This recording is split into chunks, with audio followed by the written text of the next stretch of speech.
This is not audible. Original story written by me. Narration by me. Silica was texting in her room with a friend. "Hey Bobby, what's up?" she texted. "Nothing much. I kinda want to go exploring," he responded. "Really? I thought you didn't like roaming around far away. You know, fear of the unknown." "Yeah, but I'm bored, and I really need an adrenaline boost, you know." "Okay, I'll see you at your house." She hopped off her bed and put her phone in her pocket. Normally her dad would be home at around this time. She put on her sneakers and went out the door and into her driveway. He must be working overtime or something, she thought. Bobby's house was on the corner of the street Silica lived on. She searched the oncoming cars for her dad's, but it never came. He worked at a factory at the edge of town. He usually arrived at home at around 5 o'clock, but it's now 5:30. She knocked on Bobby's white-painted door. He was taking a while to answer. Banging noises were heard from behind the door. Silica was startled when it shot open suddenly. "Just a moment," Bobby said, and closed the door again. A few minutes later, Bobby was finally ready. Silica was sitting on the porch, waiting for it to see her dad's car. "All right, let's get the others," Bobby said excitedly. Bobby is known to break his cowardly personality by gathering everybody to do something daring, but completely bailing on it midway through. He and Silica silently walked over to Jessica's house. Jessica pretty much lived in her 2-story townhouse like it was a mansion. She is the tough one of the group and will randomly run face first, sometimes literally, into challenges that are faced. Bobby was about to bang on the door, but Jessica opened it first and he fell into her house. Once he got his bearings, Jessica shoved him back outside. "How?" Silica asked. "I was spying on people through the peephole, but then I saw you guys coming. What do you want?" She responded gruffly. "Well, Bobby said. "Me and Silica are going exploring. Wanna come?" "Yeah, whatever," she responded. Now, they just need to find Shirk. William, prefers to go by Shirk, lives in an apartment. We knocked on the door. His mom opened it. "Shirk, honey, your friends are here," she yelled. Shirk answered the door. "We're going exploring," Jessica said. "Okay then, I like adventures." He grabbed his backpack and headed out the door. Silica quickly ran over to her driveway to see if her dad arrived. No sign of him. Then she got an idea. Chapter 2. Where it went. Silica and her friends were deciding where to go. "Let's go to an enchanted forest," Shirk suggested. "Those don't exist," Jessica said dismissively. "Do we even have forests?" Bobby asked. They lived near a coastline. Silica ignored the conversation and started to worry about where her dad went. Her mom is currently on a business trip to Mexico and will not be returning for a few months. She wished her mom were here to talk to when her dad wasn't around, but she could hopefully get over it. "What do you mean cows don't exist?" Shirk yelled over Silica's thoughts. Wherever this conversation was going, Silica wanted to bring up her idea. She cleared her throat. "I have an idea to propose." Everybody stared at her blankly. "As you may have noticed, my dad has not returned from the factory today." They kept staring at her. "Literally nobody noticed that," Jessica said. Ignoring her, Silica continued. "I'm thinking we should check to see if he's..." "We're not going to the factory. That's silly," Bobby interrupted. Silica gave him a disapproving look. "Ooh, what if the factory's haunted?" Shirk pointed out. Jessica sighed, about to protest, but realizing that wouldn't change him. "Come on, guys. We can only go for about 5 minutes, then go somewhere else," she said. "Fine," Jessica said in response, "but only for 5 minutes. I'm timing it." She got out her phone and supposedly prepared a stopwatch app. After 10 minutes of walking in silence, they arrived at the factory. The factory was a big brown block of metal that contained all the machinery to help run the small town that they lived in. Something felt off. Usually the area around the factory was completely dead, all the plants killed by all the chemicals. But this time, there was foliage just about everywhere around the place. "Huh," Silica said. "I guess they went eco-friendly." She hesitantly walked up to the large entrance doors. Normally, people aren't allowed to go into these doors, but Silica had special access because her dad worked there. She pulled the door open, expecting to see busy workers. Instead, there was a barren, empty room. She was startled to find all of her friends directly behind her, staring into the place with the same disturbed look. They stood there in silence for a few minutes. "Well, I'm going to set the timer now," Jessica said, breaking the silence. They all walked into the now abandoned factory to find there was some foliage growing around inside the place. It seemed as if it had been sitting there for decades and was just now being uncovered. "My dad never said this was a clean workspace," Silica pointed out. "Hey guys, check this out," Shirk yelled from one side of the room. He had a poster that stated, "Mon Pop Flower Shop reportedly closed after FDA discovered human ashes within the soil of certain plants. Flower shop owners deny knowledge of why this happened." "Spooky," Shirk said. Jessica recorded, "Oh, be quiet. This article must have been made some 3..." But then she stopped. "This article was made today." Everyone gathered around to read the article.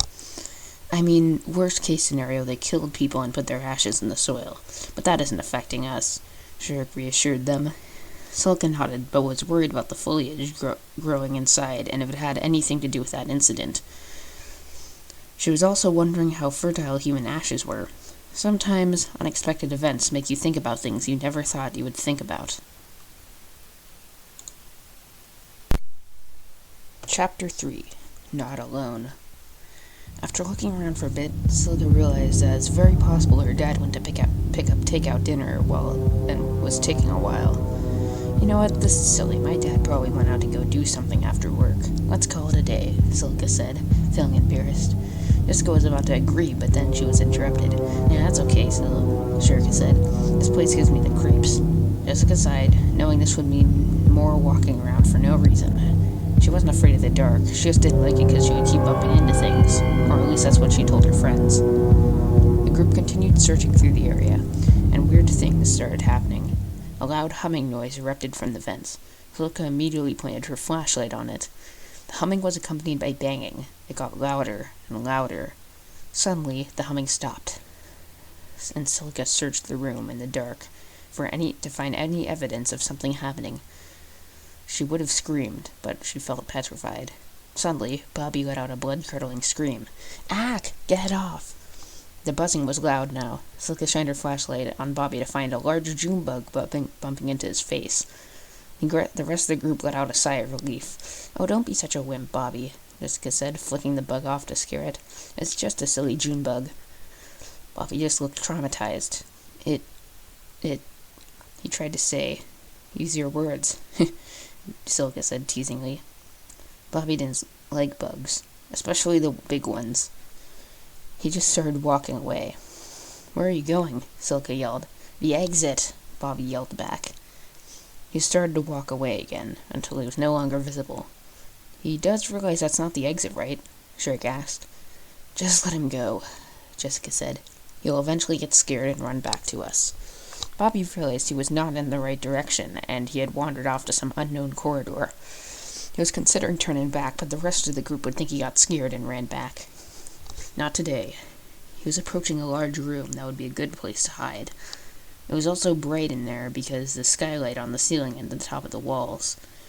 In front of him was a big metal garage door. Maybe this was an exit. He searched for some kind of power switch. There wasn't a switch, but there was a control panel with a bunch of buttons. He looked at the weird switches. Something had to activate this, he thought. He tested a button, closed the blinds, and cut off the light. Panicking, Bobby pressed it again, and a loud alarm went off. Great, he thought over his panic. Now he had no lights, and there was an alarm to attract whatever was causing him so much terror. He quickly pressed the button to turn off the alarm. The loud silence turned off, and his ears were ringing in the dark. He pressed a nearby button, and the blinds opened up again. He literally felt his panic leaving his body. After he got his bearings, he saw a switch that said door. Thinking that meant the big one, he flipped it. The big garage door slowly and noisily opened the door. He expected to see beautiful light, but instead got darkness. It was a large door that led to another corridor. He gingerly stuck his head into the hallway. "Hello?" he yelled, instantly regretting it. He stood there, frozen in suspense. He awoke from his terror freeze when he heard a loud banging on the window. A June bug couldn't have hit that loud. Bobby dashed out of the hall and saw a humanoid silhouette scurry across the skylight. He didn't get a good look at it. He kept an eye on the roof skylight when he heard more banging on the wall windows. He darted his head in the direction he heard the banging and saw an ungodly creature staring back at him. He didn't dare make a noise louder than his own heartbeat. It cocked its head to the side. It was clearly a predator, and Bobby was now the prey. Chapter 4. They arrived. Bobby had been staring at the thing long enough to become familiar with its physical anatomy. It had a long, sharp beak or tooth sticking out of its head. Its head looked like a skull, with empty black eyes. The rest of its body was gray and fuzzy. Bobby could have sworn seeing wings. He hoped it was friendly. A long pink tongue shot out of its toothed beak similarly to an anteater.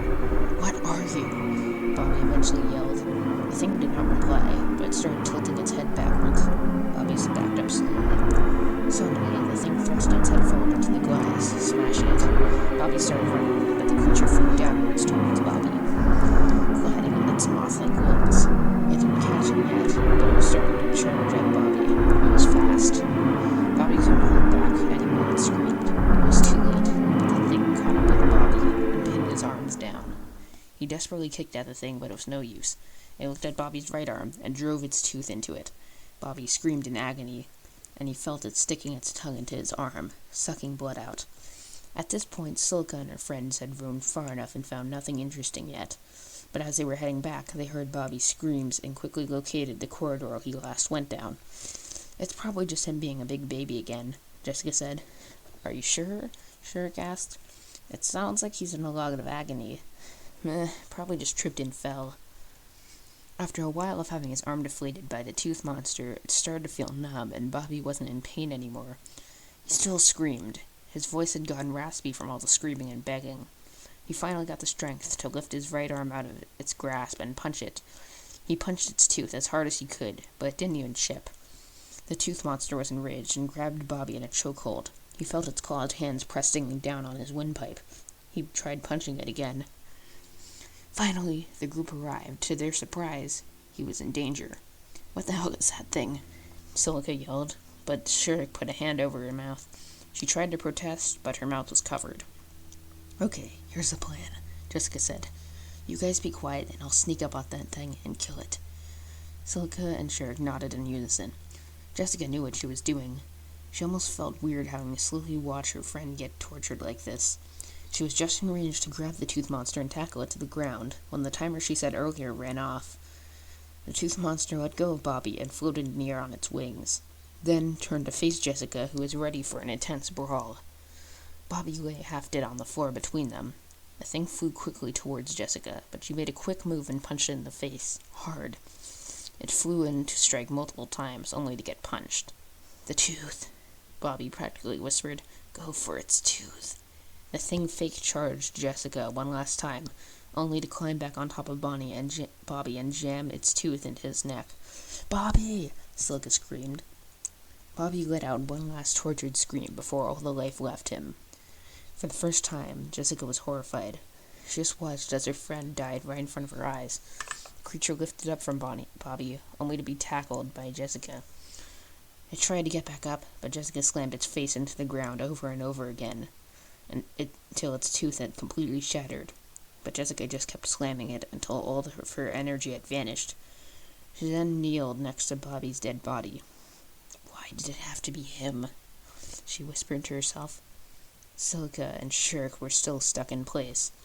Jessica almost started to tear up, but then she stood up and walked towards the others. "Come on," she said. "Let's get out of here." Chapter 5. He arrived. Silica was still in shock. Bobby was gone. Not like if he had gone away on vacation. He was gone forever. She wished he could have been there for at least a few seconds more. She wished there had been some kind of warning. Jessica stoically led the way. She was also bummed, but wasn't showing it. Shirk said. Jessica stopped to turn around. "We've been walking around for a long time. Do you know where you're going?" Jessica sighed. "Of course I don't know where I'm going. I'm just walking around until I find an exit." Shirk didn't respond, and they just kept walking around aimlessly. "Did you guys hear that too?" Jessica asked. They both stopped and listened, but they didn't hear anything. They shrugged and kept walking. Silica had heard something from behind the walls. It sounded like slithering. I mean, I wouldn't be surprised if another tooth monster jumps out and tries to kill us, Shirk said. But this was different, Silica explained. I heard slithering, like a large snake. Jessica stopped. Oh, great. Now this entire factory is filled with an assortment of beasts that I don't have time for, she yelled. We just have to get out of here, quickly. Silica and Shirk looked terrified after she said that. What? She asked, then turned around to see it moving along.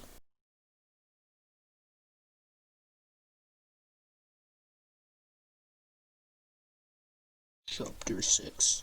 A Close Encounter. A large creature slowly glided down the hallway intersection in front of them. Either the creature didn't notice the group, or didn't care. What was that thing?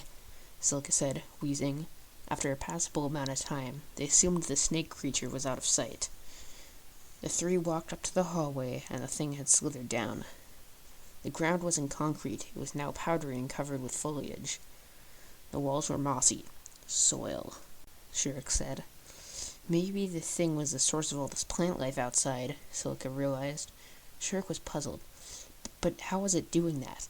We just watched an extraterrestrial snake thing slither down this very hallway, and that's what you're confused about? Jessica remarked. They all just observed the soil. Shirk was about to taste it, but then realized that would be a bad idea. Was that thing in here with us the whole time? Silica thought. They all decided to go the opposite way the creature came. As they walked down the seemingly endless corridor, they found gray lumps on the ground. She didn't need to jump to conclusions. Jessica knew these were dead people. What surprised her is they came to a lump that appeared to have black eyes and what appeared to be tears coming from them. Jessica shivered, but had seen worse today. She had finally gotten a little over Bobby dying. Shirk screamed. Silica turned around to find something grabbing Shirk's t-shirt. It's just a croat rack, you dingus, Jessica said, pulling him off the hook. The group could not find an exit. The factory was a big metal labyrinth full of machinery and misery. They did, however, find Bobby's corpse. Great, we've been going in circles this whole time, Jessica said. They all looked at Bobby. I wish he were still here, Silica thought. I wish we never came here. I hear slithering, Shirk said, coming from that way. He pointed down the hall. They all hid in some conveniently placed lockers by the wall. Then, the snake creature slithered down the same hallway they just traveled down. It passed them. Whatever this thing was, Silica thought it smelled good. As it passed, a strong soapy aroma filled the air. Probably some kind of lure, Silica thought. Keeping an eye on it as it passed, it stopped at the end of the hallway, looked down at Bobby's corpse, and proceeded to slither over it. Oh no, Silica whispered as quietly as possible. The creature slithered over the corpse a bit, then came back and re-entered. Bobby was now a gray lump of ash with crying eyes. Silica remembered. All an hour she her nose started to tingle. She did her best to hold in a sneeze. It would have been wise at this point to keep it in her, but Silica let out a sneeze. The creature happened to be right outside her locker. It stopped, and slowly turned towards the locker. Silica got a look at its face. It had a large, wide, smiling mouth with crooked teeth, and a head full of branches. It had no eyes. Its body was completely black. It stared at Silica's locker for a while. She expected the door to open and her being grasped and shoved into its deadly roots. But the creature didn't do that. It turned back in the direction it was originally going and moved off. Once it was surely out of sight and earshot, the group opened their lockers. I'm going to punch you, Jessica yelled. You're very lucky that thing didn't pull you out and kill you. Silica just whimpered and started to cry. Jessica ignored her and continued on, Silica in the back. These were chaotic times. Chapter 7. The COMPOST. When Silica had stopped sobbing, she continued on with the others. They had to find a way out of this place. They had checked every spot they had been before, yet still could not find the exit. Something finally clicked. They needed to find a map of the place.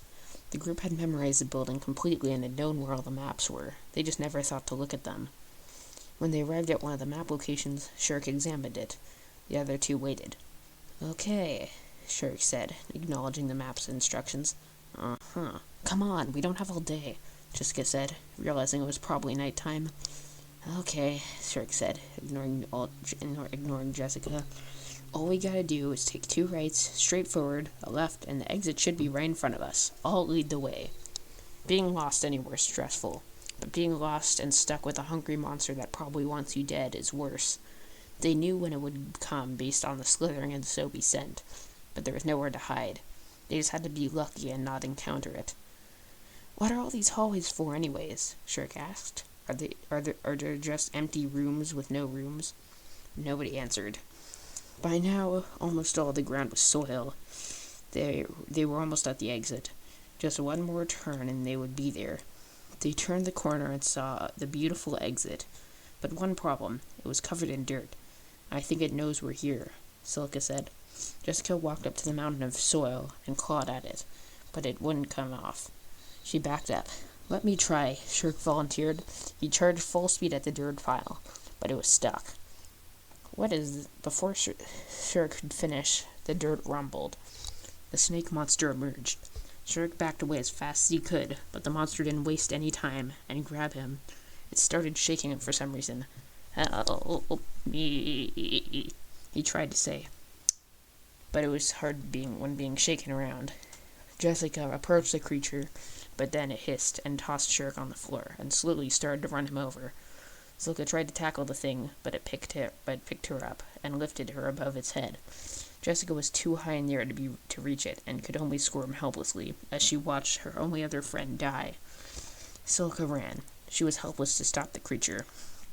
Shirk made a sound of somebody throwing up in slow motion, and then vanished under the creature. Once Shirk was a blob of ash, Jessica was next. It held her down and started filling her mouth and nose with mud. She choked and suffocated. She tried to scream, but couldn't. Mud filled her ears. Her head was completely covered in mud. It started to block her vision. The last thing she saw was the monster smiling and turning her into compost. The monster knew where Silica was. She was running down a corridor nearby. He went down the same corridor and began to hunt. Silica had reached the dead end. She bit down on her nails. She searched desperately for a hiding place, but to no avail. The snake monster was right in front of her. It stopped at a distance and beckoned her to come closer. She stalled for a moment and tried to think a way out of this situation. She might have accepted her fate and died.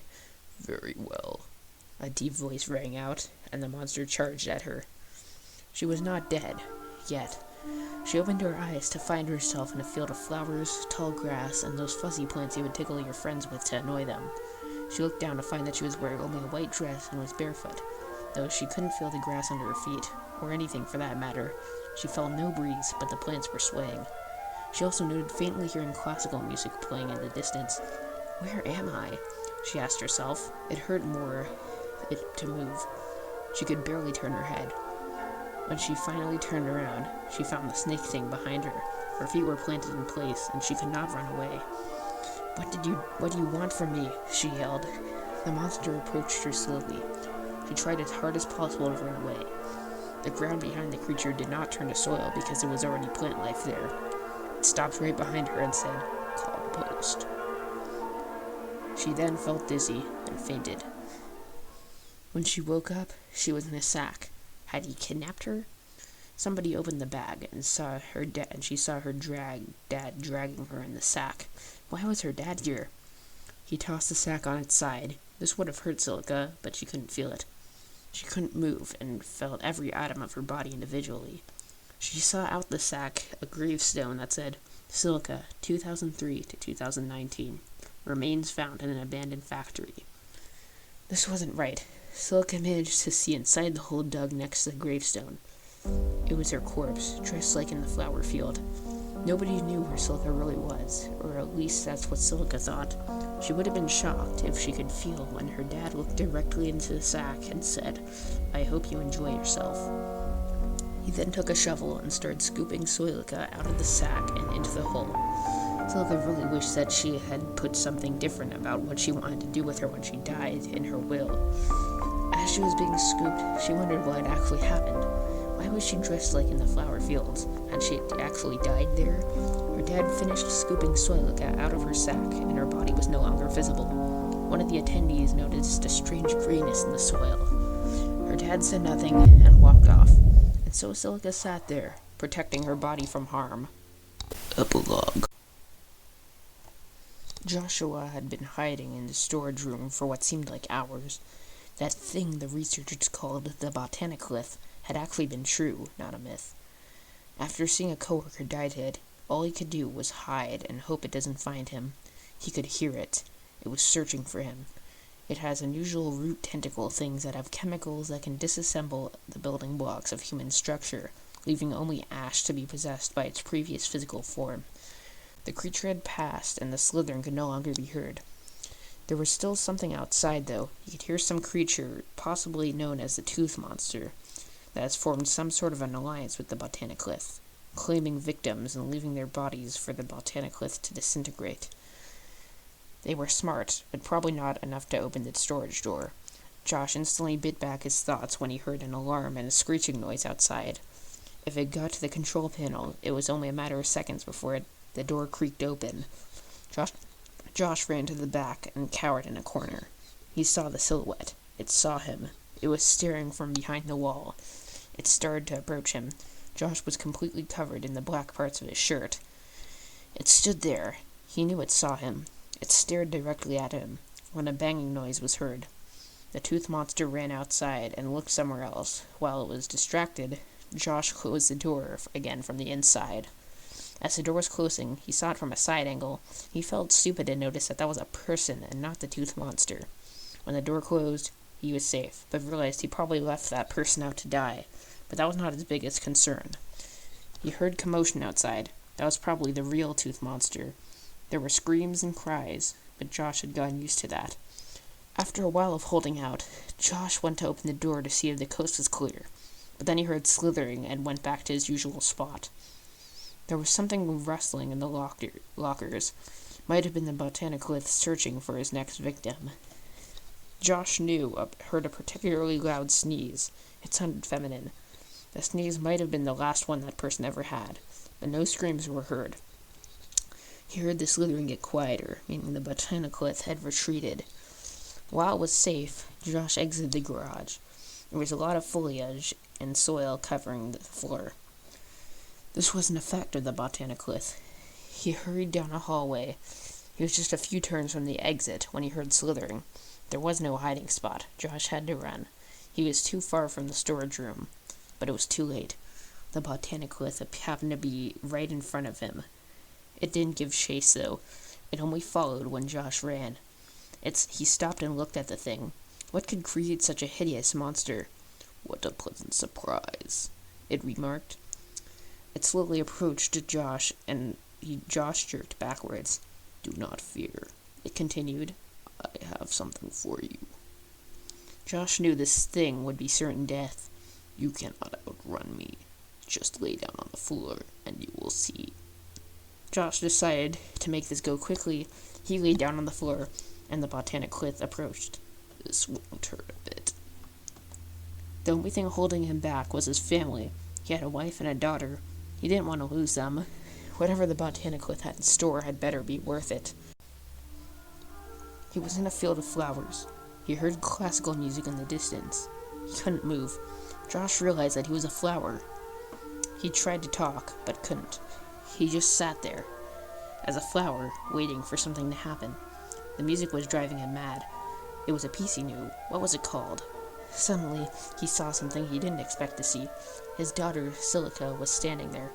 She just poofed into existence. She was wearing a fancy white dress and had no shoes on. I hope she wasn't dressed like this in public, Josh thought. The wind was blowing on him as he caught a glimpse of a black figure standing next to him, the botaniclith. He tried to call out to warn Silica to turn around, but that was out of his capability. Silica did turn her head around eventually and saw it. I hope it didn't catch her, Josh thought. But he knew that was definitely the case. The botaniclith said something in its low-pitched voice, then reached a hand out. Out of its hand came pink and purple particles that made a cartoony twinkling sound. Once they hit Silica, she fell on her back. As soon as Silica hit the ground, Josh was in the real world again. Where Silica fell, it was now a dug grave. You are the only living person to witness this, the voice boomed from behind him. This was the least painful way I could do this, it said, handing him a sack of dirt. This is your daughter. Bury her. Josh was confused. He took the sack of soil silica. Was the botanical being merciful? It disappeared into the ground. He opened the sack of silica. He didn't know what to say to her, if she could hear. He just looked into the bag and said, I hope you enjoy yourself. Then got a shovel a funeral attendee handed him and buried his daughter. He noted she was in the same outfit as in the flower field area. White dress, no shoes. Her hair was even styled in the same curly way, as if she had died inside the hole.